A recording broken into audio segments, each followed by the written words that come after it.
네, 경제인사이트 시작하겠습니다.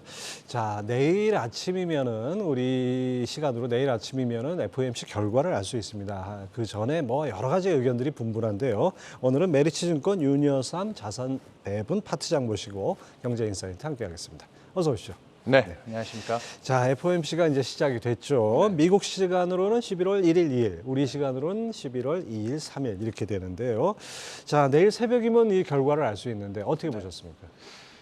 일단은 뭐 지금 우리 불과 2주 전에 미국의 9월 CPI 나왔을 때만 해도 또 예상을 뛰어넘는 뭐 근원물가 상승 압력 때문에 11월 FOMC에 무려 100bp짜리 금리 인상도 가능한 거 아닌가. 그런 프라이싱 얘기가 나왔는데요. 또 불과 또 이제 지난주까지 또 그 사이에 많은 연준 인사들의 좀 톤다운 발언들도 나왔고요. 대표적으로 샌프란시스코 연준의 데일리 총재 같은 분은 지금 최근에 미국 경제에 대한 전반적인 재점검이 필요하며 그리고 또 옐런 재무장관도 한번 미국 국채 시장의 유동성 문제를 거론하면서 이 통화 정책의 이 긴축에 대한 속도 강도에 대해서 이제 좀 불확실성 논의들이 좀 진행이 됐던 부분. 그것 때문에 11월 달에 또 지금 현재 그 패드 와치들이 추정하는 데서는 50bp 인상 확률도 지금 잡히고 있습니다. 그렇게도 나옵니까? 그러니까 너무 이렇게 이 한 달 단간에 이 버라이티한 이번 11월 FOMC에 대한 불확실성들이 산존해 있긴 한데 그래서 아마도 이번에는 그 중심 라인인 이번까지는 자이언트 스텝을 해야 된다. 아직은 높은 물가에 대응해야 돼서 부작용 쪽보다는 물가 안정 쪽에 초점을 맞춘 경로는 지키는데 그 다음 경로에 대해서는 시장이 이제 또다시 조금은 이제 무리한 긴축에 대한 기대들은 접어야 되는 게 아닌가. 그런 기대들을 조금씩은 이번에 내비쳐 줄 수 있을까 파월의 입을 주목하고 있습니다. 그렇죠. 자, 그동안 뭐 월가에서 전망치는 대체적으로 이번 11월 달에는 0.75% 자이언트 스텝이고 12월 FOMC에서는 빅 스텝 0.5%포인트. 그다음에 내년 2월에는 0.25%. 이 정도로 이렇게 점점 이렇게 약간 페이드 아웃 된다 그럴까요? 이렇게 전망이 우세한데 이거 동의하십니까?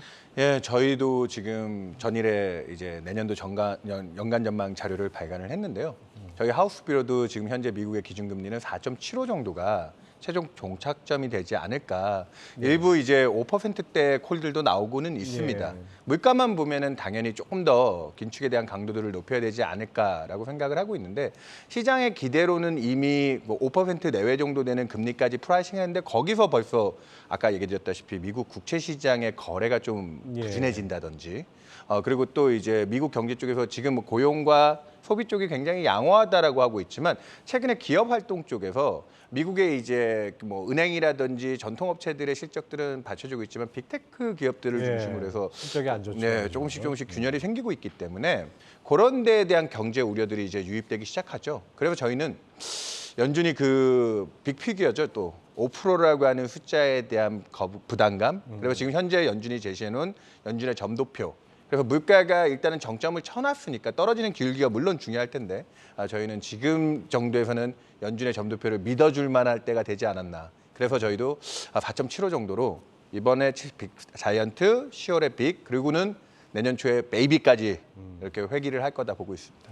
그렇게 되면 지금 3.25에서 이번에 자이언트 스텝 밟으면 4%가 되는 거고 그다음에 0.5%, 0.25 가면은 4.75가 된다. 자, 그런데 이제 이번 FOMC 전부터 월가에서는 연준이 금리 인상을 이제 조만간 끝낼 것이다. 그러니까 조만간이라고 하면 내년 2월 정도면 끝낸다. 뭐 1분기면 끝낸다. 이런 전망들이 속속 나오고 저희도 이 시간에 여러 번 짚었습니다. 근데 투자은행들이 이런 의견을 노골적으로 이렇게 내놓는 이유 뭐라고 보십니까? 그러니까 올해 뭐 앵커님도 잘 아시겠지만 이 전통적인 투자 상품인 주식, 채권 원래 대표적인 위험 자산, 대표적인 안전 자산이 동시에 이렇게 약세를 기록한 적이 별로 없거든요. 둘 다 두 자릿대 이상의 손실을 보는 초유의 사태입니다. 7, 80년대도 사실은 채권 시장이 대학살이라고 불렸던 해도 이렇게 누적 손실률이 두 자릿대를 넘지는 않았어요.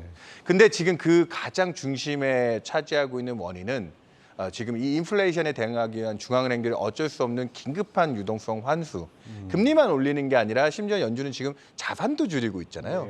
그런 QT. 그리고 유럽도 사정이 어렵지만 최근에 이제 BOE는 결국은 QT를 이제 단행하는 11월로 넘어왔고요. 그런 식의 어려운 환경들 때문에 뭘 투자해도 안 되는 환경이 됐죠. 올해 유일하게 지금 특히나 하반기 들어와서 플러스 수익을 기록하고 있는 상품은 달러밖에 없습니다. 그런 환경에서 지금 금융시장에서 새로운 뭔가 전환점, 발판을 마련하려고 하면 IB들 입장에서는 지금 상대적으로 이 금리, 이 유동성 환수에 대한 단순히 자산 가격 빠지는 쪽 외에 제일 전 세계에서 안전해야 될 미국 국채의 유동성 문제라든지 그 내년에 닥칠 수 있는 실물 경제에 대한 어려움들을 조금 더 이제 부각시켜야 될 시점이 아니냐 그런 쪽에서 의견들이 지금 조금 더 좀 더 금리 인상 시점을 종료 시점을 땡기는 쪽으로 얘기가 나오고 있다. 예, 앞서 말씀해 주신 대로 옐런 재무장관이 이제 국채의 어떤 유동성 문제 이걸 얘기를 한 것이 어떻게 보면 하나의 뭐 울고 싶은데 뺨 때려준 그런 격이 됐네요. 네, 맞습니다. 채권 시장을 담당하는 이 투자은행들은. 자, 우리 파 팀장님께서는 어느 쪽 의견에 더 동조를 하십니까? 금리가 더 올라갈 것이다. 아니면 네. 지금 조만간 끝날 것이다. 불과 아까 10월 미국 물가를 봤을 때만 해도 진짜 이거 5%대 연방금리를 봐야 되는 거 아니야라는 걱정을 했는데 이미 물가 쪽에서 받아야 될 스트레스 단에서는 지금 이제 기업 활동들에서도 어제 전일에 이제 ISM 제조업 지수가 겨우 기준선을 지켰거든요. 그리고 글로벌 PMI 같은 경우 기준으로 해서 글로벌 제조업 업황들은 기준선 아래로 다 곤두박질 치고 있고요. 예. 그래서 기업 활동이 가장 먼저 빠른 속보성 있는 정보를 보여주고 그러고 나면 이제 기업들이 그래서 미국의 빅테크 기업들은 벌써부터 감원 얘기를 하기 시작해요. 네. 미국의 실업률이 3.5% 정도 수준으로 거의 완전 고용이죠. 완전 바닥 수준이라 이렇게 고용 시장이 좋은데 무슨 침체냐라고 얘기하고 있지만 아이러니하게도 지금 세계 경제에서 가장 위험하다라고 알려진 영국의 실업률조차도 사상 최저치입니다. 그러니까 제레미 시겔과 같은 미국의 와튼 스쿨의 석학 같은 경우에는 파월 의장이 지금 물가에 아주 신중하게 물가의 이 높은 기조를 통제할 때까지 백워드 루킹이라는 그런 정책의 진중함과 신중함을 강조했지만 그걸 약간 비꼬아서 백워드 루킹이 아닌 지금 중앙은행들은 백미러 루킹을 하고 있다.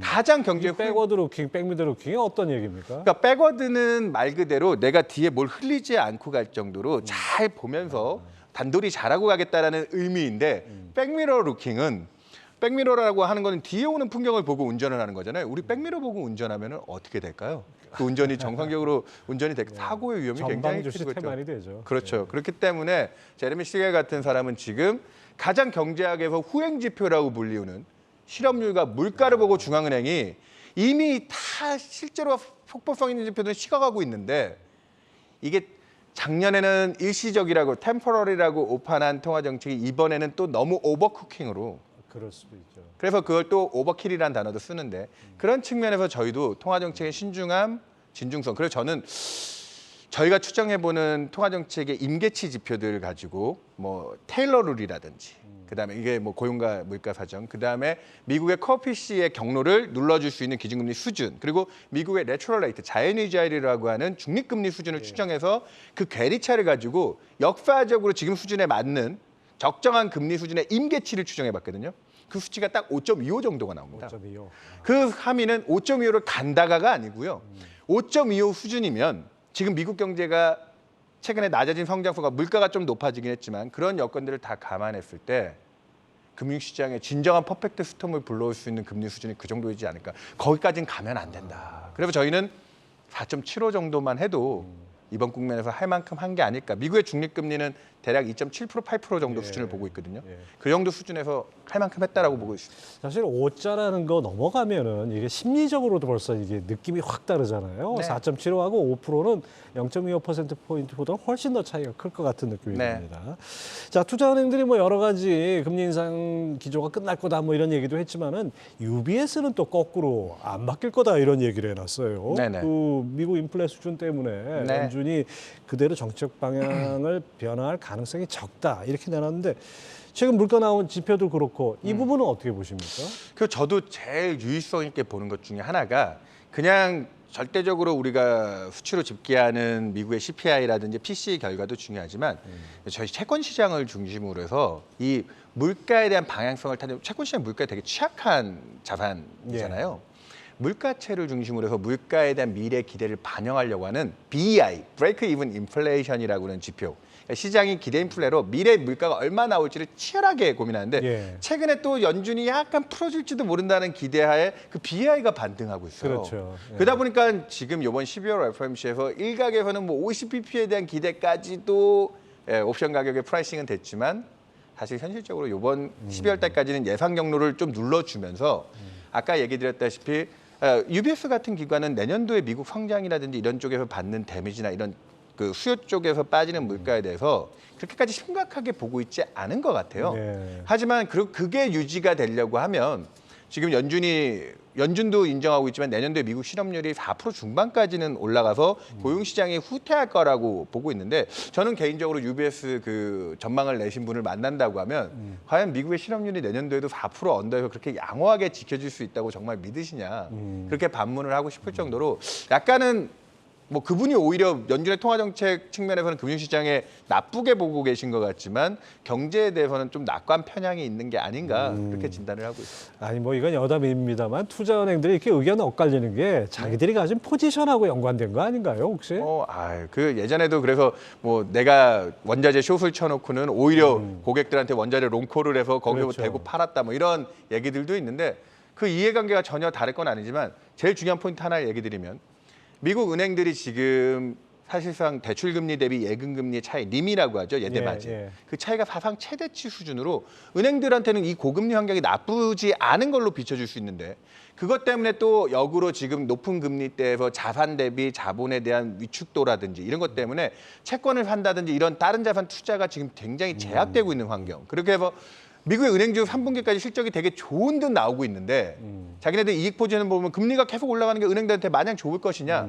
아닙니다. 이제부터는 대출 수요단에서의 축소와 매출이 줄기 시작하겠죠. 한없이 올라가는 게 무조건 잔등사는 아니겠네요. 그렇기 때문에 아까 뭐 UBS와 같은 일부 아직까지는 그런 숏 포지션, 전통적인 상업은행에서는 그런 콜이 있지만 머건 스탠리라든지 IB 단에서는 이제 금리에 따르는 이 스트레스들 그리고 은행들한테 유리한 환경에 대한 자기에 대한 포지션에 대한 어필은 이제 정점은 친 게 아니냐 네. 그런 쪽으로 보시는 게 맞을 것 같습니다. 자, 앞서 뭐 제가 오프닝에서도 말씀드렸지만은 뭐 연준이 기준금리 인상을 멈추더라도 사실 멈추는 걸로 끝이 아니고 네. 이 고온 상태에서 얼마나 이게 오래 지속되느냐도 관건 아니겠습니까? 맞습니다. 이건 어떻게 보십니까? 그걸 우리는 이제 또 일시정지, 퍼즈라고 하죠. 네. 퍼즈를 하는데 혹시 앵커님은 과거의 연준이 금리 인상이 마무리되고 나면 완화로 돌아가는데 평균적으로 시간이 한 어느 정도 걸렸는지 혹시 알고 계십니까? 우리나라 한국은행은 상당히 1년 넘게 걸리는데 연준은 좀 짧은 걸로 알고 있는데요. 맞습니다. 2차 대전 이후에 총 열 몇 대차례의 금리 인상기에 연준이 금리 정점을 찍고 나서 완화로 돌아서는데 2006년에서 2008년 위기까지가 가장 길었던 한 20개월 정도 기간이 있었고 그걸 제외하고 나서는 그걸 포함하고도 평균 5개월밖에 걸리지 않았어요. 그러니까 뭐 올렸다가 그냥 내리고 뭐 그렇다는 얘기네요. 특히나 7, 80년대 공급 사이드 오일 쇼크와 같은 그 원자재 쪽 이슈, 공급 물가 충격이 컸을 때에는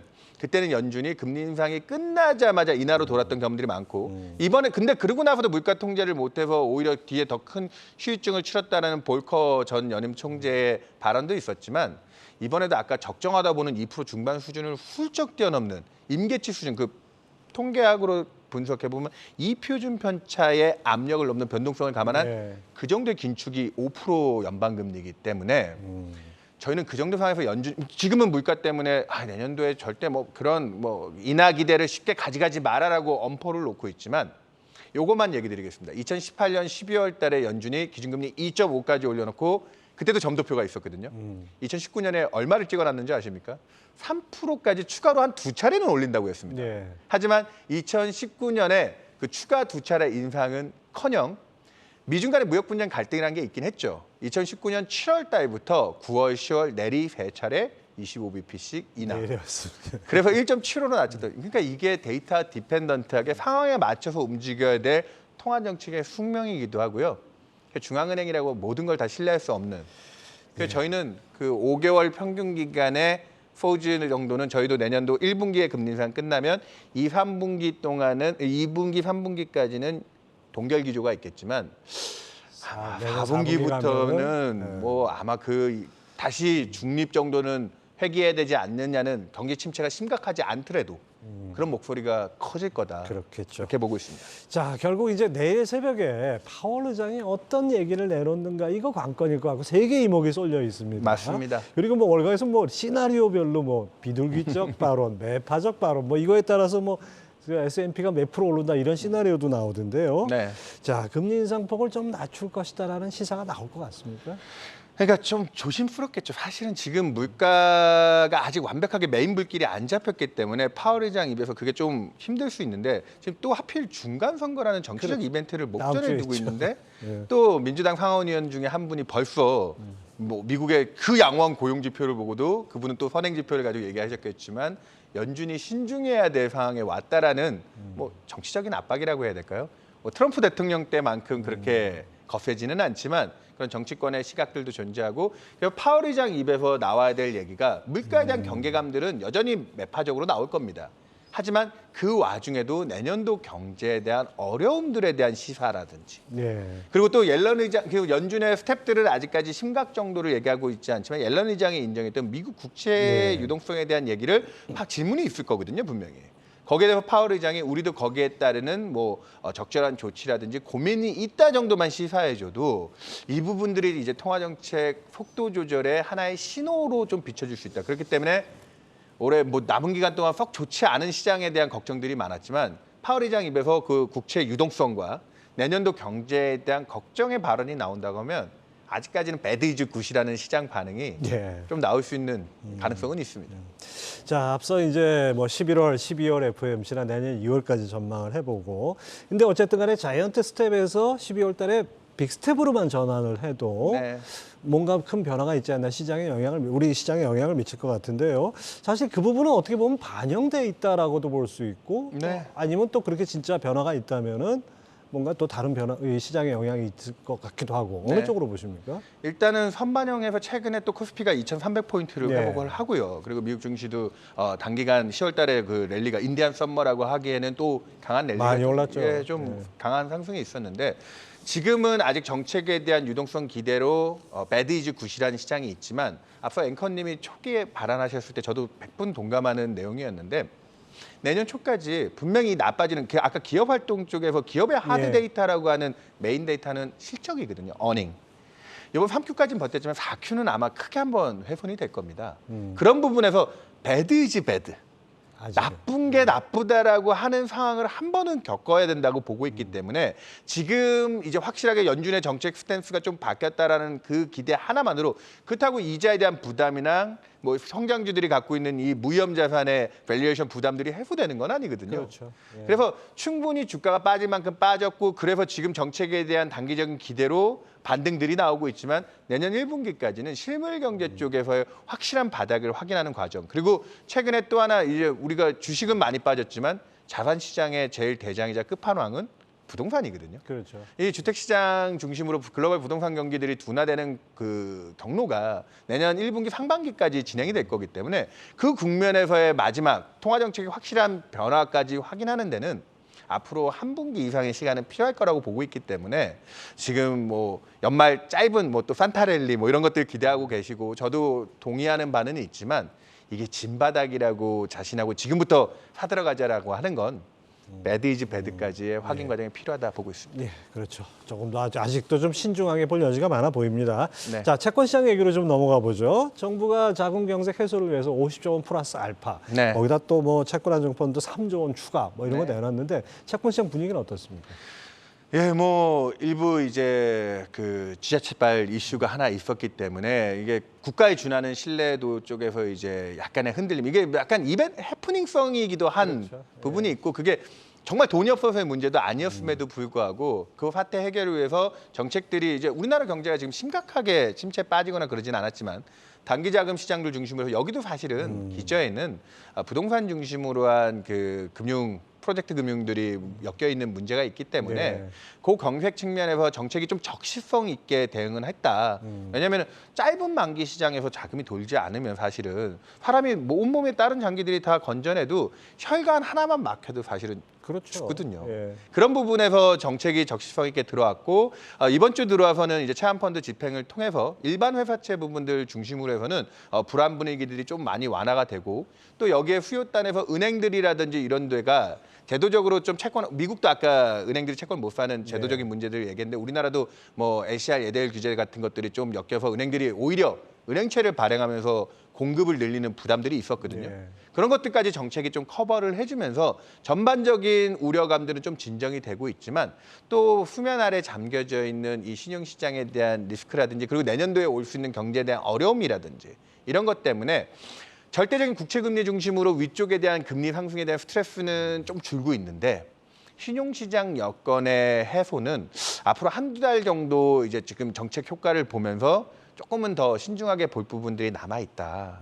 그래서 정책이 적시에 잘 대응해주고 아주 불안한 심리들, 아주 큰 고비는 넘겨놓은 상황인데 그렇다고 호흡기 꼈던 환자가 바로 활동할 수 있는 정도의 상태는 아직은 아닌 것 같다. 네. 예, 그렇게 보고 있습니다. 자, 그간 기관들이 뭐 수익률만 보고 배팅을 한다 그래가지고 상당히 좀 비난 여론도 있었고 그랬는데 뭐 따지고 보니까 지난 일주간 회사채를 1조 원 넘게 순매수했더라고요. 네.